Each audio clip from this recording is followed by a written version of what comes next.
नमस्कार दोस्तों, good evening.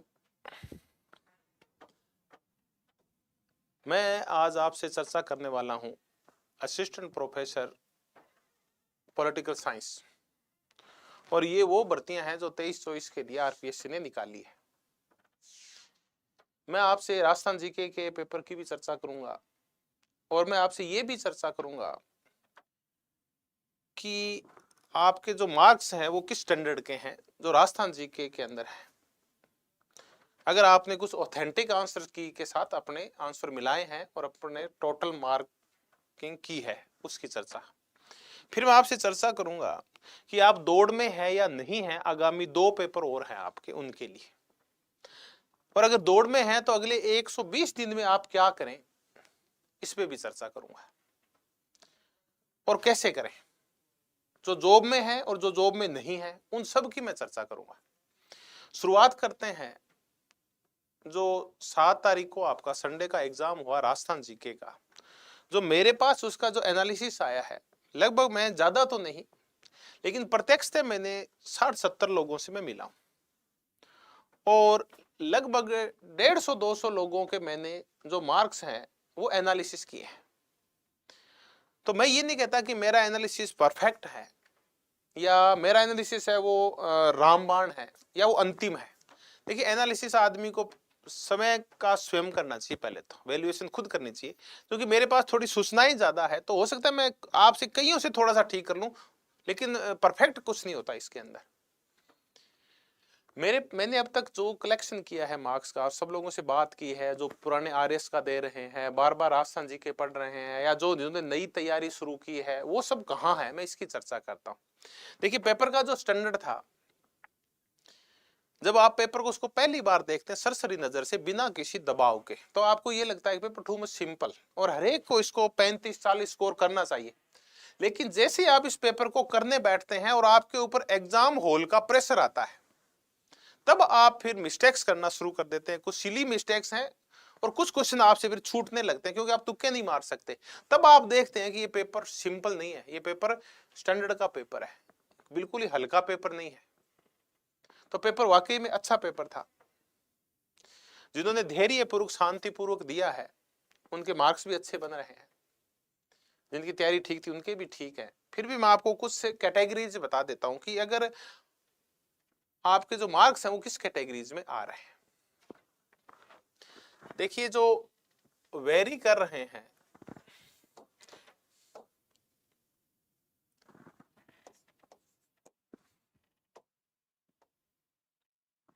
पंद्रह से 20 तक आप ठीक है। अगर आपके मार्क्स 20 से 25 के बीच में है तो आप अच्छे हैं।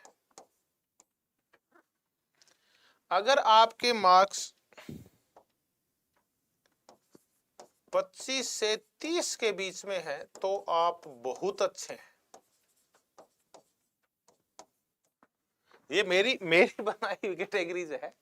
आप कोई मनोवैज्ञानिक दृष्टि से किसी वैज्ञानिक कैटेगरी को ऐसा नहीं लेना है, कुछ मनोवैज्ञानिक कैटेगरी ऐसी नहीं है। मैं तो ये मैं बता रहा हूं, अगर आप 30 से 35 के बीच में है तो आप सुपर हैं।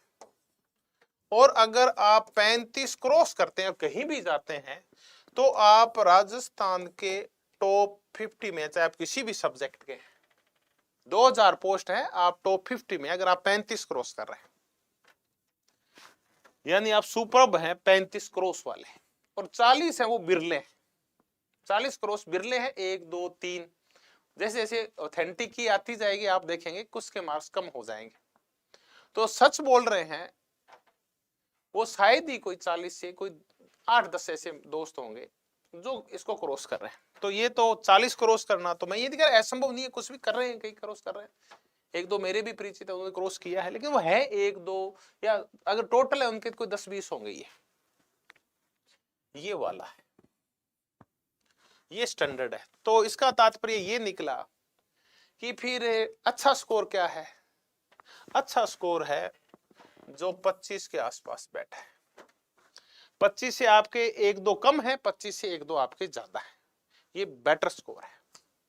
तो अगर आप यहां हैं तो आप फुल दौड़ में हैं, इससे ज्यादा हैं तो आप दौड़ में औरों से आगे हैं।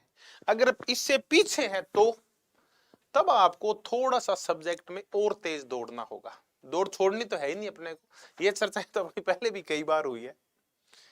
हो सकता है कि एक मेरी जो फेवरेट कहानी है वो आपने पहले ही सुन रखी होगी, या एक बार और सुना दूं आपकी। हो सकता है इस सर्दी में कहानियां सुनने की इच्छा नहीं हो आपको, लेकिन एक कहानी तो आप मजबूर है वो आपको सुननी ही पड़ेगी। तो आप ऑनलाइन आ गए तो आपको मैं से भागने थोड़ी दूंगा। देखिए मकान बन रहा है और उस मकान के आसपास खाली जगह है। शाम को एक व्यक्ति वहां डेली आता है, वो एक विद्वान है, जो कि दिन में कोई विद्वता झाड़ता झाड़ता थक जाता होगा, तो वो वहां आके डेली बैठता है उस मकान के, जहां नया मकान अंदर उसकी सीढ़ियों पे आके बैठ जाता है। जो कि शाम हो चुकी होती है तो मजदूर सारे जा चुके होते हैं और वहां कॉलोनी के बच्चे उस खाली जगह ऊपर खेलने के लिए आते हैं। और वो बच्चे रेलगाड़ी खेलते हैं। रेलगाड़ी में होता क्या, एक बच्चा आगे आगे चलता है, वो डिब्बा है, उसके पीछे एक बच्चा एक की शर्ट पकड़ता है पीछे वाले की, फिर उसका पीछे वाला उसकी शर्ट पकड़ता है, और शर्ट पकड़ते पकड़ते और वो एक पूरा रेल बनता है। लास्ट में जो लगता है वो गार्ड का डिब्बा है। फिर वो गोल गोल घूमते हैं वो बच्चे, और हर बार वो स्थान चेंज करते हैं। हर एक चक्कर 2 चक्कर के बाद, जैसे रेलवे का एक राउंड पूरा हो गया, अपने स्टेशन पे पहुंच गए, अब चेंज करते हैं। तो आगे वाला बच्चा है वो पीछे चला जाता है और पीछे वाला आगे आके और इंजन बन जाता है। वो कई दिनों से खेल देख रहा है जिसमें एक बच्चा हमेशा ही एक स्थान के ऊपर है और वो हमेशा ही गार्ड का डिब्बा बनता है। बाकी बच्चे डिब्बे इंजन चेंज होते रहते हैं, लेकिन वो हमेशा पीछे वाला गार्ड का डिब्बा बनता है। तो उसको बड़ा घोर आश्चर्य होता है। वो उसको बुलाता है कि यार तू इस गेम में हमेशा ही पीछे क्यों रहता है, हमेशा तू गार्ड का डिब्बा क्यों बनता है। वो कहते हैं देखिए मेरे माता पिता हैं वो इस मकान में मजदूरी करते हैं और उनके पास इतनी मुद्रा नहीं है कि वो मुझे एक शर्ट खरीद के दे सके। क्योंकि ये खेल खेला जा रहा है, इसमें सबको एक दूसरे का शर्ट पकड़ना होता है। तो चूंकि मेरे पास शर्ट है नहीं, इसलिए न तो मैं इंजन बन पाता हूँ न मैं डिब्बा बन पाता हूँ। मैं क्या रहता हूँ, रहता पीछे ही पीछे हूँ, इसलिए मुझे हर बार गार्ड का डिब्बा बनना पड़ता है। वो बोला अरे तो बड़ी दुख की बात है, तो हमेशा ही पीछे रहता है। वो बोला बिल्कुल पीछे नहीं रहता हूँ। जब ये ट्रेन स्टेशन पे पहुंचती है तो मैं भी उसके साथ ही पहुंचता हूँ। तो मैं इस दौड़ में कहीं भी पीछे नहीं हूं। मंजिल पे जहां ये इंजन पहुंचता है, जहां डिब्बे पहुंचते हैं, वहां गार्ड का डिब्बा भी मंजिल पे पहुंचता है। तो हो सकता है कि आप में से कुछ ऐसे हो जिन्हें राजस्थान जीके कम पड़ा होगा, या कुछ और तात्कालिक परिस्थितियां आ गई होगी, उन वजह से आपके नंबर 2 3 4 औरों से कम रह गए होंगे। क्या फर्क पड़ता है, 5 कम रह गए होंगे, लेकिन अभी भी 174 नंबर का खेल बकाया है। टोटल गेम का अभी सिर्फ 20% हुआ है, 80% आपके हाथ में है और आप मंजिल पे पहुंचेंगे, 100% पहुंचेंगे। इसी विश्वास के साथ आप शुरू कर दें, चाहे नंबर आपके 18 है, चाहे 20 है, चाहे 22 है, चाहे 25 है। और 25 है तो अच्छे हैं, कम है तो मैं करूं और ज्यादा अच्छे, ताकि आप और ज्यादा मेहनत करो और अपने सब्जेक्ट के ऊपर और ज्यादा कमांड करें। आपके पास 120 दिन है और अपना आप सर्वस्व, अपने जिंदगी का जितना आपने अब तक मेहनत की है वो सारे प्रयास इन अगले 120 दिनों में कर दो। और कोशिश करें कि आपकी खुद की वजह से कोई दिक्कत नहीं आनी चाहिए। परिस्थितियां जो औचक आती है, न वो मेरे हाथ में होती है, ना आपके हाथ में होती है, वो तो होती है बस से बाहर। बाकी वो परिस्थितियां जो आप पैदा करते हैं वो पैदा मत करना। ऐसी विपरीत परिस्थितियां, खुद की मानसिक स्थितियां, जैसे कि मैं रेल के खेल को ही छोड़ देता हूं, ये खेल छोड़ना नहीं है। आप जरूर मंजिल के ऊपर पहुंचेंगे। बस जरूरत यह है कि बाकी के बचे हुए जो 120 दिन है ना, उनमें आप ऐसी तैयारी करें, अपने आप को इतना समर्पित कर दें कि जो पीछे वाला जहां थोड़ी बहुत कमी रही है, थोड़ी बहुत ही कमी है, राजस्थान जी के इतना बड़ा कमी नहीं रख रहा, उस कमी की आप पूर्ति कर दें। अब मैंने ये कहा कि इसमें बहुत ज्यादा आगे पीछे नहीं हो रहे, क्योंकि पेपर का जो स्टैंडर्ड है वो ये बता रहा है कि अधिकांश जो बैठे हैं स्टूडेंट्स, वो 25 से और 30 के बीच में बैठे हैं, और जो थोड़ा सा कम ले रहा है वो 22-23 ले रहा है, ज्यादा ले रहा है वो 27-28 ले रहा है। तो 4-5 नंबर का गैप आ रहा है। अगर पेपर टफ होता ना, तो हो सकता है जिसकी कम तैयारी थी वो 10 पे बैठा होता और अच्छी तैयारी वाला 35-40 पे बैठा होता, तो 20-20 नंबर का गैप आता। अब गैप है वो 5 नंबर का ही है, और पाटना ज्यादा मुश्किल नहीं है। 5-7 नंबर आप कहीं भी पाट सकते हैं। यानी आपको औरों से 8-10 क्वेश्चन अगर आपने ज्यादा सही कर दिए, 300 क्वेश्चन में से 10 क्वेश्चन अगर आप औरों से आगे निकल गए सब्जेक्ट में, तो आप फिर दौड़ में हैं और औरों से आगे भी हो सकते हैं आप। तो अभी भी 174 नंबर बकाया हैं। अभी सिर्फ 100 क्वेश्चन हुए हैं और अभी भी 300 क्वेश्चन बकाया है। और इन 300 क्वेश्चन में अगर आप किसी से 5 नंबर पीछे हैं, कोई 20 पे है, कोई 25 पे बैठा है, कोई 25 वाला है, कोई 28 पे बैठा है, तो 5-7 मैं कह रहा हूं ना, बहुत ज्यादा गैप नहीं है। तो सुपर के हैं 30 से 35 के बीच, तो कम है ऐसे। तो अगर आप 300 में 100 के पीछे 10 है, तो 300 में इस 10 का गैप आसानी से पाट लोगे। औरों से 300 क्वेश्चन में 10 क्वेश्चन औरों से आगे निकलना ज्यादा मुश्किल नहीं होता। अगर कोई आप इनमें से 100 में से आप में 10 आगे निकल गया है, तो आप बिल्कुल घबराए नहीं, खुद को दौड़ में बनाए रखें, अच्छी दौड़ में बनाए रखें। तो राजस्थान जीके के नंबर आप चाहे 20 हैं, चाहे आपके 25 हैं, चाहे 22 हैं, चाहे 18 हैं, आप दौड़ में हैं। तो ये तो हुआ राजस्थान जीके की चर्चा। मैं बता दूं, आम नंबर है 25 के आसपास। ये वो क्राइटेरिया है जिसको अधिकांश हैं वो छू रहे हैं, ज्यादा छू रहे हैं। एक एवरेज जो है ना, वो ये 25 की है। 25 से ऊपर बढ़ते जा रहे हैं, अच्छे होते जा रहे हैं। 25 से कम है आप अच्छे, 30 क्रॉस है तो आप सुपर है, और 35 से ज्यादा है तो फिर आप राजस्थान के टॉपर्स में गिनती आपकी होने लगती है।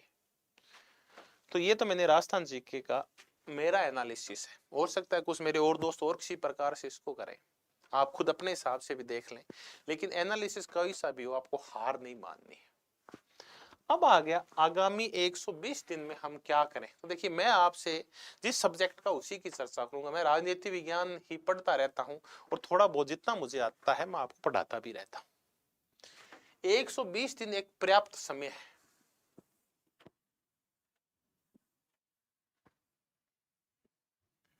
आप टारगेट लीजिए, और मैंने आज 5-6 दोस्तों से चर्चा की जो तैयारी कर रहे हैं। उन्होंने कहा कि हमने तैयारी शुरू कर दी है कल से ही, राजस्थान की जीके की बुक्स समेटी और उनको कोने में लगा दिया है, और पॉलिटिकल साइंस की बुक्स हमने उठा ली है। तो तैयारी शुरू हो गई है। अगर नहीं की है तो अब शुरू कर दो, आज रात से ही डिसाइड कर लो कि कल सुबह जल्दी उठ के, जब भी आप उठते हो आपको पढ़ना क्या है और क्या करना है नेक्स्ट 120 डेज के अंदर। 120 दिन में क्या करना है। 120 दिन में बड़ा 120 दिन है आपका। इसमें आपको कम से कम सिलेबस करना है 3 बार, और 3 बार सिलेबस करते हुए, और आप जब तीसरी बार करो इस सिलेबस को, तो आप एक काम और करना कि लास्ट वाले 2 दिन के लिए खुद का मैटर तैयार कर लेना। क्यों, कुछ ऐसी बुक्स होती है, कुछ ऐसी टर्म्स होती है, कुछ ऐसी शब्दावलियां हैं, आपकी टर्मिनोलॉजी है, और कुछ ऐसे परिभाषाएं हैं, और कुछ ऐसे विशिष्ट वाक्य हैं जो आप बार बार बोलते हैं और वो बड़े जरूरी हैं। उनको अलग से कोई आप ऐसा कोई 25-30 पेज का, 40-50 पेज का एक मैटर तैयार करो। साथ साथ ही कोई किसी की थ्योरी है, कोई किसी का कहा हुआ शब्द है, कोई विशेष बुक है, या और कोई है, तो ऐसे करके आप खुद का एक, कम से कम नहीं तो 50 से 55 पेज का एक खुद का मैटर तैयार करो। वो तीसरी बार पढ़ो ना, तब इसको तैयार कर लेना, ताकि ये लास्ट का दिन होगा या लास्ट के 2 दिन होंगे, तब ये 50 पेज आपके बड़े काम आएंगे। तो इसका मतलब है आप उसको कितनी बार कर लोगे, पूरा सिलेबस आपका 4 बार हो जाएगा। एक लास्ट के 1-2 दिन में हो जाएगा, बाकी उससे पहले 3 बार हो जाएगा। जब आप तैयारी करो, थोड़ी बहुत चीजों को लिखना शुरू करो। अभी भी है तो थोड़ा थोड़ा लिखे, थोड़ा सा याद करो, कोशिश ये करो। एक और काम करो, आप देखो, लिखने के साथ साथ देखो, पढ़ो, थोड़ा थोड़ा उसको लिखो। एक और करो, उसका मनन करना भी सीखो। मैंने कितनी बार आपसे चर्चा की है कि इंटेलिजेंसी वो मनन से पैदा होती है, कि आप अपने मस्तिष्क में उन विचारों को कितने समय तक है वो रिपीट करते रहते हैं। हम क्या करते हैं, पढ़ते हैं, छोड़ देते हैं, मोबाइल पे काम शुरू कर देते हैं, या सो रहे हैं तो हमारे विचार कहीं और ही जा रहे हैं। देखिए, उन विचारों को पकड़ना सीखिए, और उन जो आपने दिन में पढ़ा है उसको सोते वक्त रिवाइज करना सीखिए। दिन में आप जब भी आराम करते हैं तो दिन में अब तक जो पढ़ा उसको रिवाइज कीजिए। आप देखेंगे आपको नींद भी आ जाएगी सोचते सोचते, और आप सब चीजों को रिवाइज भी कर लेंगे। आप कोशिश कीजिए कि सोशल मीडिया से आप जितना दूर रह पाते हैं इन 4 महीनों में, त्याग दीजिए आप इसको। बहुत कोई रेडिकल कोई चेंजेस नहीं आएंगे आपकी लाइफ में, कोई आमूल परिवर्तन नहीं आएगा, आपकी लाइफ स्पॉइल नहीं होगी अगर आपने सोशल मीडिया को छोड़ भी दिया तो। ठीक है, एक आधा कोई टेलीग्राम चैनल है जहां से कुछ सूचनाएं आती है, वो जरूर ज्वाइन रखिए, बाकी सोशल मीडिया को छोड़ दीजिए आप। मनन कीजिए, चिंतन कीजिए, जितना सोच सकता है सोचिए, और कम से कम 24 घंटे तो पढ़िए 24 में से। इसका तात्पर्य ये है कि नींद में भी आपके अनकॉन्शियस माइंड में वही चीजें चलनी चाहिए जो आपने पढ़ी है। कोई टारगेट नहीं होता 5 घंटे, 7 घंटे, 8 घंटे। मुद्दा ये है कि आपका समर्पण कितना है। कोई अपन ये कह दे कि ये तो बड़ी बनावटी सी बातें हैं, यूटोपियन बातें हैं, काल्पनिक बातें, नहीं, बहुत सारे ऐसा ही करते हैं जो तैयारी करते हैं, वो अपने ध्येय को कभी भूलते नहीं है। फिर कहेंगे आप इतने सियाणे होंगे तो फिर अपने काम कैसे चलेगा, जीवन तो बोर हो जाएगा। तो 4 महीने में आप कौन सा बाबा जी बनने जा रहे हो? 4 महीने बाद फिर उस दुनिया में लौट आना। कोई 4 महीने की लाइफ तो है नहीं आपकी। तो देखिए ये 4 महीने ना, ये आपके जीवन के निर्माण के हैं, और निर्माण हो जाएगा, 100% हो जाएगा आपका। तो आप इस 4 महीने में इन चीजों को 3 बार बड़ा दोहराइए, 1 बार खुद के नोट्स दोहराइए, लिख लिख के याद कीजिए, जितनी कुछ बड़ी चीजें उनको लिखिए, मनन कीजिए और दोहराइए। दोहराव ही ज्ञान है, जितना ज्यादा दोहराओगे उतना ही होगा। आप एक बार तरतीब से पूरा सिलेबस निकाल लीजिए। एक है, अब मैं दिन नहीं बांटूंगा, दिन आप अपने हिसाब से एक बार बांट लो। चाहे शुरुआत में आप कितने दिन लगाओ, हो सकता है कि शुरुआत में पहली बार आपको पूरे सिलेबस को निकालने में 50 दिन लग जाए, दूसरी बार आपको इसको 40 और तीसरी बार 30, इस हिसाब से बांट लो, चाहे 120 दिन आ गए।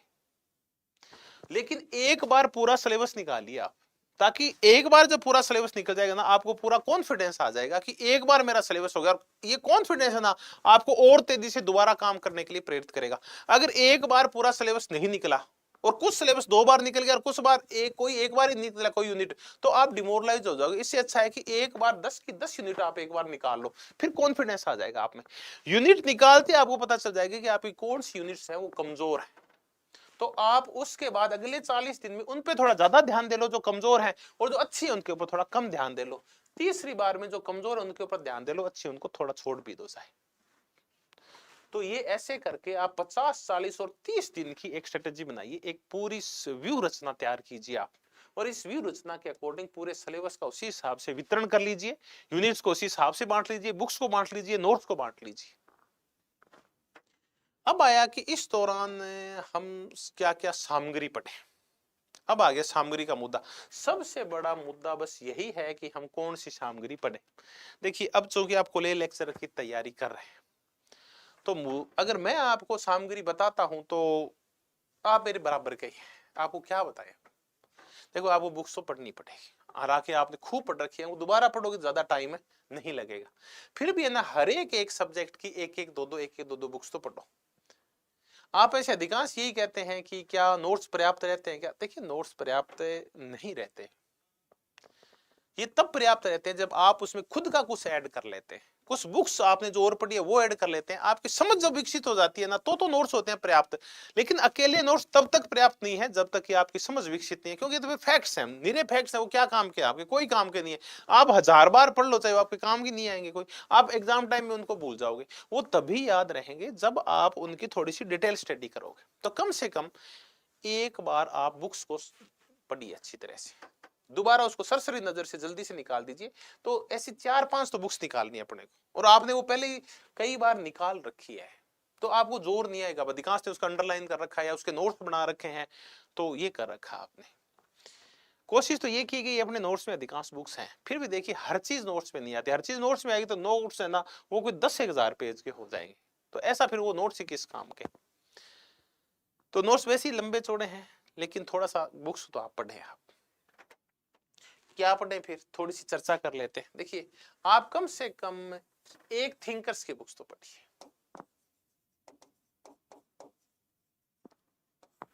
थिंकर्स में आप एक तो जरूर पढ़िए, ओपी गाबा। इसका एनसाइक्लोपीडिया आपके पास होगा, इसमें इंडियन थिंकर्स भी है और इसमें वेस्टर्न थिंकर्स भी है, ये एक पढ़ लीजिए। अब आपके पास और टाइम है तो ही और पुस्तक के हाथ लगाना, वरना आपके अधिकांश के नोट्स हैं पहले से ही। जो नई तैयारी शुरू करे उनके भले ही नहीं होंगे, बाकी तो सबने पढ़ रखी है, वो भी अभी इसी को पढ़ पाएंगे और ज्यादा बुक्स नहीं पढ़ पाएंगे। जो नई तैयारी शुरू कर रहे हैं वो भी एक ही पढ़ पाएंगे। ओपी गाबा का राजनीतिक चिंतक विश्वकोश आता है, पॉलिटिकल थिंकर्स एनसाइक्लोपीडिया, उसमें सारे विचारक हैं जो अपने सिलेबस के अंदर है। कोई एक कमला देवी चट्टोपाध्याय एक आधा नहीं है तो नहीं है, बाकी सारे हैं इसके अंदर। एक अगर आपके पास कोई मैटर कम है तो आप क्या करते हैं, जो अच्छा मैटर है उसको छोड़ देते हैं, कम मैटर की तरफ दौड़ने लगते हैं, यार ये कहां है ये कहां है, और आप दसियों दिन उस मैटर को खोजने में और उस मैटर के ऊपर फालतू माथापौड़ी में खराब कर देते हैं। उस टॉपिक को ही छोड़ दो, जरूरी है कि उस टॉपिक में से क्वेश्चन आएंगे कोई दो दो तीन तीन, कोई बाई चांस है क्वेश्चन आता है ऐसे टॉपिक्स में जो आपके पास मैटर ही अवेलेबल नहीं है।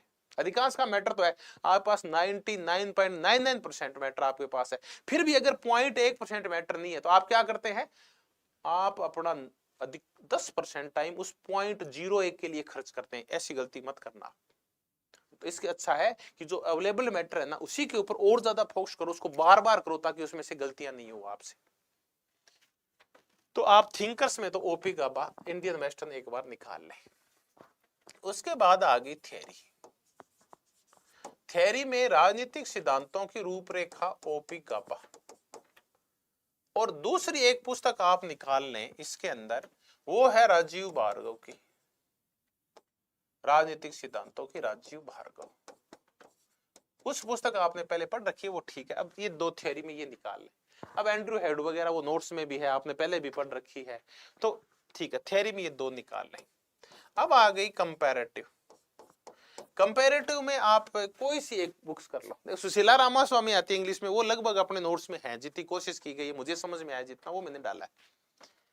अब बच गए सीबी गैना और जेसी जोरी, तो इन दोनों में से कोई एक बुक जो आपके पास अवेलेबल है, नई मत खरीद के लाना, वो पढ़ लो। 3-3 4-4 चैप्टर पढ़ने इनमें से आपको। तो कंपैरेटिव में आप या तो गैना जी को देख लें और या फिर आप जोहरी जी को देख लें। कंपैरेटिव के बाद अब चलते हैं अपन इंटरनेशनल के ऊपर। इंटरनेशनल में आपके पास दो बुक्स है पढ़ने के लिए, एक है एंड्रू हेड की ग्लोबल पॉलिटिक्स जो अधिकांश अपने नोट्स में है, और दूसरी है महेंद्र कुमार, वो भी है। फिर भी आप पढ़ना चाहें तो इन ये दोनों पढ़ लें, एक पढ़ लें आप।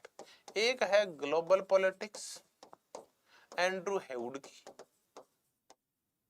और दूसरी है अंतरराष्ट्रीय संबंध महेंद्र कुमार नंदलाल की। अगर आप पास टाइम हो तो इनको देख लें। अब आ गया, जब आप ग्लोबल पॉलिटिक्स पढ़ते हैं तब आप जब इंटरनेशनल रिलेशन पढ़ते हैं, जब आप ऑर्गेनाइजेशंस पढ़ते हैं, या जब आप फॉरेन रिलेशंस पढ़ते हैं या फॉरेन पॉलिसीज पढ़ते हैं, उस दौरान आपके मन में आता है कि करंट का क्या है। देखिए आप पीछे के पेपर उठा के देखेंगे तो करंट के बहुत ज्यादा क्वेश्चंस नहीं आते। अगर आएंगे भी ना, इंटरनेशनल का करंट मैं आपको आपके एग्जाम से लगभग 15 दिन पहले उपलब्ध करवा दूंगा। कुछ 5-7 पेज, 4-5 पेज बनेंगे। ऑर्गेनाइजेशन की मीटिंग कहाँ हुई, नया देश कौन सा शामिल हुआ है, बस ऐसे तो क्वेश्चन आते हैं। ब्रिक्स में कौन नए देश शामिल हो गया है, आगामी इसकी बैठक कहाँ होने वाली है, इस बार कहाँ हुई, इसकी थीम क्या थी, या विदेशी संबंधों में दौरे वोरे कहाँ हुए हैं, ये है। तो ये पिछले टाइम का मैं साल भर का आपको अवेलेबल करवा दूंगा, तो आप इसमें माथाफोड़ी मत करना, इस पे ध्यान मत देना। अगर आप देखिए आप पास टाइम है तो आप कीजिए, हो सकता है मैं उपलब्ध कराऊं वो इतना पर्याप्त नहीं हो, लेकिन मैं आपको उपलब्ध करवा दूंगा। तो ये तो हो गया इंटरनेशनल का करंट। तो इसमें आप ज्यादा दिमाग नहीं दौड़ाएं, फालतू में यहाँ वहां से करंट पढ़ के दिमाग खराब करने से क्वेश्चन बहुत ही कम आते हैं। या तो पीछे का देख लो एक बार, पेपर एनालिसिस कर दो, पता चल जाएगा। आप ऐसा करो, कोले लेक्चर का पेपर उठाओ और उसमें इंटरनेशनल रिलेशन पढ़ो और उसमें देखो करंट के क्वेश्चन कितने आए। आप स्कूल लेक्चर का उठा लो आरपीएससी का, और कोले लेक्चर आरपीएससी उठा लो, फिर आपको आइडिया लग जाएगा, फिर आप निश्चिंत भी हो जाएंगे। तो पहले आप देख लेना करंट के आए कितने, खुद देखो, क्योंकि मैंने देख रखे आते ही नहीं है, 1-2 क्वेश्चन आते हैं मुश्किल से। तो ये तो आ गया करंट का। अब आ गया इंडियन पॉलिटी। देखिए ये थोड़ा सा मामला टिपिकल है इंडियन पॉलिटी का। बेर एक्ट आपको पढ़ना ही पढ़ना है, रोज आप ऐसे करो 5-7 अनुच्छेद ऐसे आनंद के लिए पढ़ लिया करो, देखे सी अनुच्छेद के अंदर लिखा हुआ क्या मेरे समझ में आते हैं, थोड़ी बहुत इंग्लिश देख लिया करो। बेर एक्ट बाईलिंगुअल ले लो आप। तो वो तो हो गया भारत का संविधान। एक देखिए आप दो बुक्स में से एक बुक्स जरूर करें, ऑथेंटिक बुक्स। एक है डीडी वसु, एक है ब्रजकिशोर शर्मा। आप दो में से कोई सी एक बुक ले लो, भारत का संविधान डीडी वसु या भारत का संविधान ब्रजकिशोर शर्मा। कोशिश तो ये की है, सुभाष कश्यप ने भी भारत का संविधान लिखा है, अपने नोट्स में भी है, यहां से भी कुछ मिला उसको लिया है, लेकिन देखो सारा नहीं ले सकते, बहुत लंबा चौड़ा हो जाता है फिर। अब हालांकि वैसे अपना इंडियन पॉलिटी का मैटर बहुत वाइड हो रखा है, फिर भी आप इन दोनों में से कोई एक पुस्तक पढ़े, चाहे तो डीडी वसु हो चाहे ब्रज किशोर शर्मा हो, ये आपकी इच्छा, कोई सी एक पढ़ ले। आप पहले ना बुक स्टॉल के ऊपर जाके इनकी लैंग्वेज देख ले कि आपको कौन सी ठीक लग रही है, वो एक पढ़ लो आप। मैं तो प्रेफर करूंगा डीडी वसु पढ़ लो, नहीं पढ़ी जा रही है तो ब्रज किशोर शर्मा पढ़ लो, इसे थोड़ी सिंपल है। बस इनके साथ दिक्कत यही है कि ये ना उसके इंग्लिश टर्म्स नहीं देते साथ में, तो थोड़ा सा समझने में दिक्कत आती है, इसलिए डायरेक्ट साथ रख लेना आप इनको जब पढ़ो तो। दोनों में से कोई सी एक पढ़नी है, एक बार पढ़ लो, कोई बड़ी बड़ी चीजें लगे तो उनके नोट बना के छोड़ दो इनको साइड में, एक बार ही पढ़नी है इनको।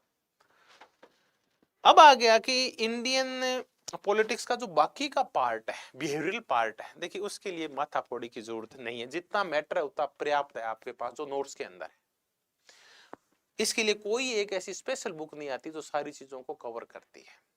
आप बहुत ज्यादा करोगे तो आपका टाइम भले ही खराब होगा, क्योंकि ये जो मैटर आपके पास है, जैसे कमेंटेटर का कर ले, कमेंटेटर में कितना मैटर करोगे आप? रजनी कोठारी खुद ने कोई 10-15 बुक्स लिख रखी है, क्या वो सारी पढ़ लोगे क्या आप? तो जितना क्या है ना उतना ही कर लो, ज्यादा करोगे तो कम वाला है वो भी गलत हो जाएगा, तो जो कम कर लो लेकिन उसको अच्छा कर लो। देखो फिर रूल बना लो, कम भले ही करो लेकिन अच्छा करो, इतना अच्छा करो कि वो फिर जब एग्जाम में गलत नहीं होना चाहिए। तो कम करो लेकिन अच्छा कर लो। ये तो बुक्स है 1 2 3 4 5 और 6 बुक्स है 4 महीने। एक बुक्स में आपको लगभग किसी के 4 चैप्टर हैं, किसी के 5 चैप्टर हैं, किसी के 8-10 चैप्टर होंगे, ये थोड़े थोड़े चैप्टर्स हैं। तो आपकी भले ही लिस्ट हो सकता है लंबी चौड़ी लगे, लेकिन दिन भी आपके पास 120 है। अब 120 दिन मत गिनो इनको, आप इनके घंटे गिनो कि घंटे कितने हैं, और जिनको टॉप करना है वो तो मिनटे गिना करो। देखो हालांकि मिनटे गिनना थोड़ा टफ होता है, लेकिन घंटे तो गिन लो। जो जो घंटे के अनुसार तैयारी करेंगे वो सारे के सारे सेलेक्ट होंगे। तो देखो दिनों वाले के साथ दिक्कत आ जाएगी, मैं पहले ही बता दूं, इसलिए घंटे गिनना शुरू कर दो और आज से ही कर दो कि कितने घंटे हैं 120 दिनों में और मुझे क्या करना है। रात को सोते वक्त अगले दिन की प्लान बना के सोया करो, और उठते ही पूरे दिन की प्लान बना लिया करो, और रात को एनालिसिस और कर लिया करो कि मैंने पूरे दिन की जो प्लान बनाई थी सुबह वो इम्प्लीमेंट हुई या नहीं हुई, या नहीं हुई तो उसमें गड़बड़ कहाँ है, उसमें कमियां किसकी है और क्यों हुई। वो नकारात्मक सोच नहीं लाई मस्तिष्क के अंदर, सिलेक्शन हो रहा है, अच्छा हो रहा है। देखिए मैं आपको फिर बताऊं, कंपटीशन नहीं है, तैयारी कोई करना ही नहीं चाहता। 50% लोग तो माहौल बनाते हैं तैयारी के नाम के ऊपर, हम तैयारी कर रहे हैं, हम तैयारी कर रहे हैं, उपकार कर रहे हैं। गुरु जी मैं इतो पढ़ियो, तो की खातिर पढ़ियो, तो इतो पढ़ियो जन तेरे खातिर तो पढ़ियो। जो ये कह देता ना मैं इतो पढ़ियो, इसका मतलब उसकी पढ़ाई में रुचि नहीं है, वो तो पढ़ाई के ऊपर उपकार कर रहा है। तो माहौल ज्यादा है, तैयारी करने वाले सीरियस कैंडिडेट्स कम है। अब देखो पिछली बार बहुत सारी अफवाहें आपने पेपर का जो भी देखा आपने हालात, इस बार ऐसा भी नहीं है, क्योंकि सरकार सख्त हो रखी है। तो ये मानिए कि जो पेपर आउट वाला वो भी नहीं हो रहा। तो एक तो पहला कारण ये है, पेपर अच्छा आया, दूसरा कारण 2, तीसरा कारण पोस्ट पिछली बार की बार बजाय डबल है, कारण 3, और चौथा आपको पर्याप्त समय मिल रहा है 4। तो आप जो अच्छी तैयारी कर रहे हैं सारे बनेंगे, कोई पार्शलिटी नहीं होगी इस बार, मुझे पूरी उम्मीद है। ये पिछली बार छोटी मोटी होगी, वो चलती रहती है, हर पेपर में हो जाती है।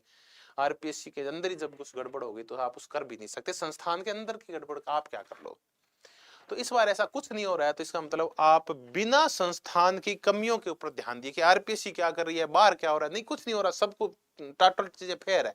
तो अब आपको सिर्फ ध्यान किसके ऊपर देना है, अपनी तैयारी के ऊपर देना है।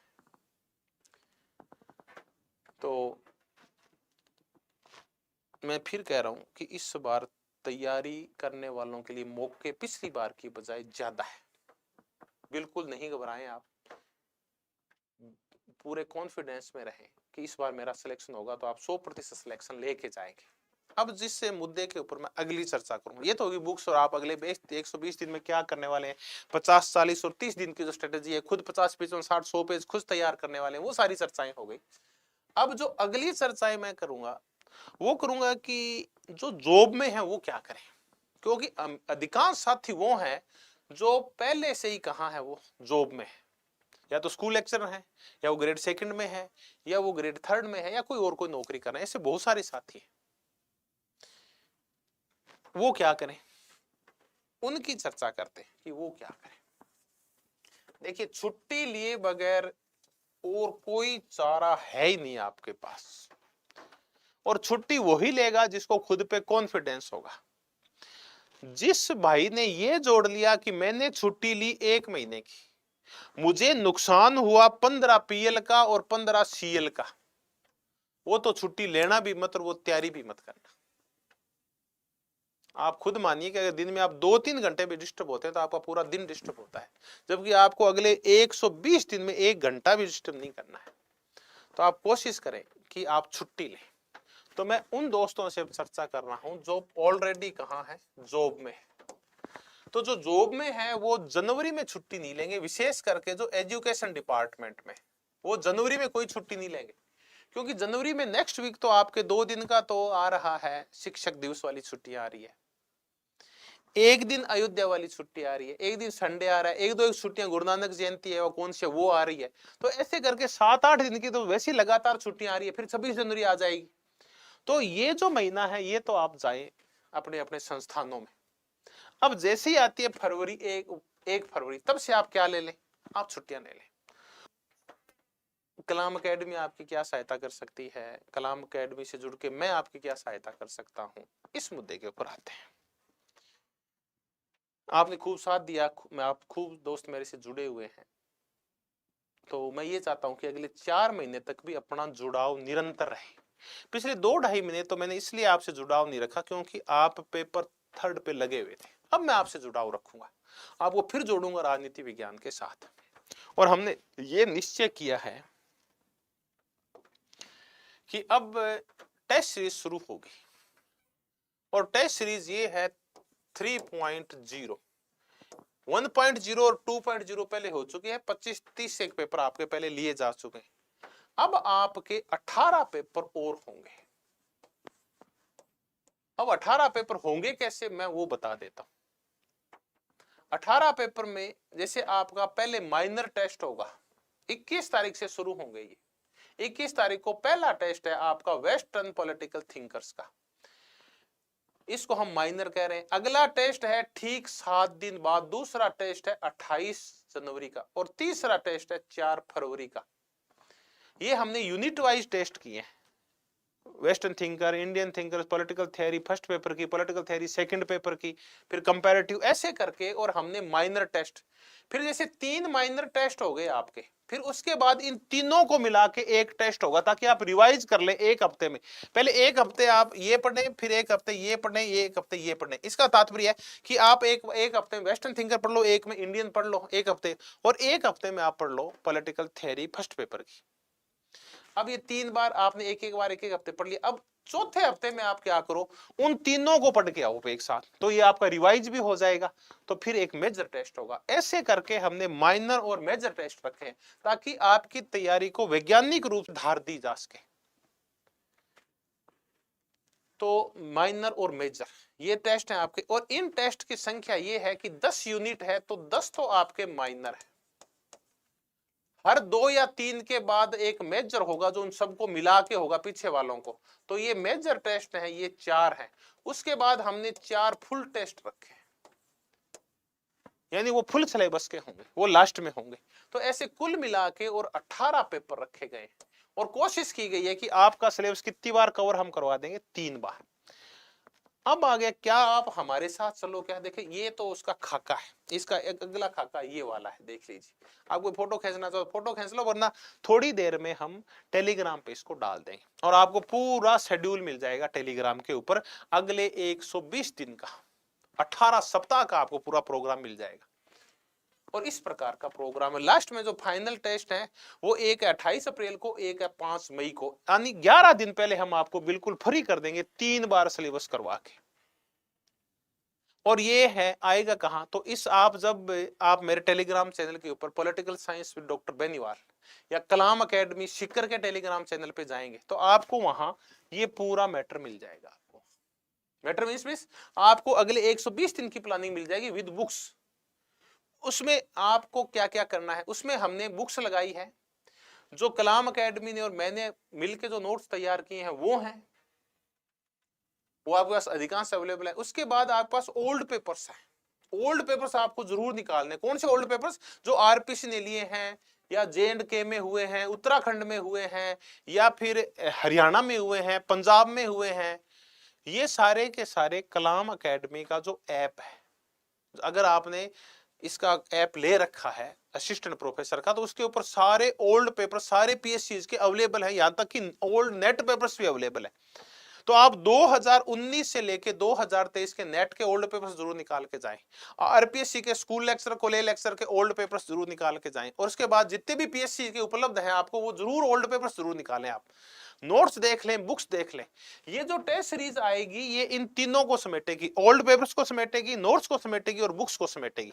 जैसे आपके अगर पॉलिटिकल थ्योरी का पेपर है, तो पॉलिटिकल थ्योरी में 150 क्वेश्चन आएंगे आपके। हर एक संडे को पेपर होगा, तो 150 क्वेश्चन में से 10 से 15 क्वेश्चन आपके ओल्ड पेपर्स में से आएंगे, जो 2 या 3 पेपर होंगे उनमें से। उसके बाद आपके नोट्स में से आएंगे कम से कम 80-90 के आसपास। बाकी 30-40 क्वेश्चन वो बुक्स में से आएंगे। जैसे 2 बुक्स लगा दी तो उनमें से 10-10, 20-20 क्वेश्चन उठा लेंगे। तो ऐसे करके, और आपका टोटल हर एक संडे का 150 क्वेश्चन का 1 यूनिट का पेपर होगा, वो माइनर होगा। फिर 3 यूनिट मिला के एक मेजर पेपर होगा, या 2 यूनिट मिला के एक मेजर पेपर होगा। टोटल 4 मेजर पेपर होंगे आपके। और फिर लास्ट में 4 पेपर ऐसे होंगे जो फुल के होंगे। तो नोट्स, बुक्स, ओल्ड पेपर सब कवर हो जाएंगे इसके तहत। आप इसको ऑफलाइन भी ज्वाइन कर सकते हैं, आप इसको ऑनलाइन भी ज्वाइन कर सकते हैं। और जुड़ने के लिए आपको करना क्या है? कलाम अकेडमी का ऐप डाउनलोड करना है। और अगर आपको ये मॉड्यूल चाहिए, सारा शेड्यूल चाहिए आपको, मॉड्यूल का सॉरी, अगर आपको शेड्यूल चाहिए कि अगले 120 दिन का शेड्यूल क्या है, तो मैंने बड़ा बड़ा तो बता ही दिया। बाकी थोड़ी देर में मैं इसको टेलीग्राम पे डाल दूंगा, टेलीग्राम चैनल के ऊपर, वहां से इसको आप देख लें। तो मैंने नहीं सोचा था इतना टाइम लग जाएगा। मैं माफी चाहूंगा, आपका कीमती समय में से मैंने बहुत सारा समय ले लिया। मुझे जितना अल्प ज्ञान था वो मैंने आपको बताया। अब आप खुद स्वयं निर्णय करें, क्योंकि आप खुद उसी पद पे जा रहे हैं जिसमें मैं बैठा हूं।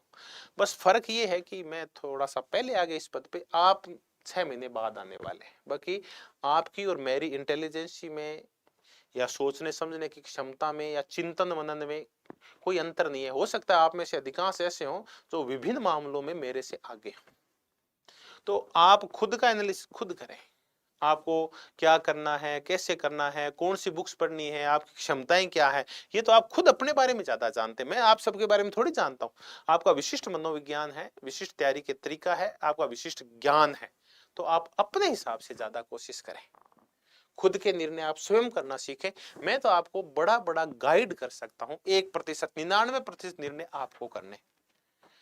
तो आप, बस मैं इतना जरूर कहूंगा, एक निर्णय आप मेरे कहने से कर लें। आज ही आप सारा कुछ कागज के ऊपर पूरी प्लान बना के फिर ही सोएं, चाहे 12 बजे, 1 बजे, 2 बजे या 3 बजे।